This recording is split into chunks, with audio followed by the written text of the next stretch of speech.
The Texans' best player, Laremy Tunsil, got a 3-year, $75 million contract extension.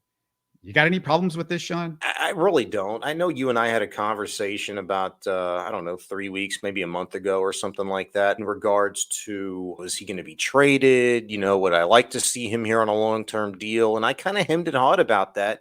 And it was really just because of the money. And I didn't really know if the Texans were in a position from a franchise standpoint, like where they're building to set a market value, a new value for his position. And the more and more I thought about it, I was like, you know what? You were right. I mean, they're going to get a young quarterback in here. You've got to protect him. I mean, you got to have some kind of continuity, consistency for that quarterback. And if you can assure that you've got two really good bookend tackles, and you've got a good young left guard that's ascending. You bring in Shaq Mason, who's going to play right guard, presumably.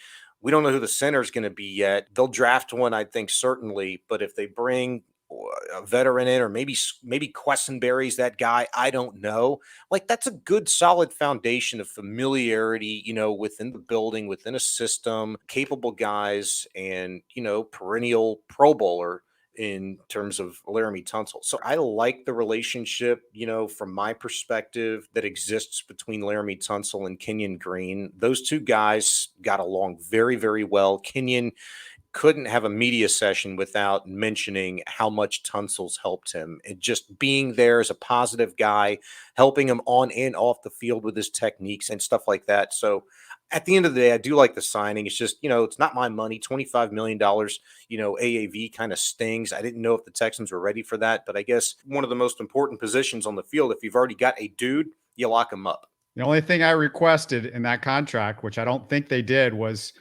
could we take about 500 grand off a year for every 5 illegal procedure penalties he gets?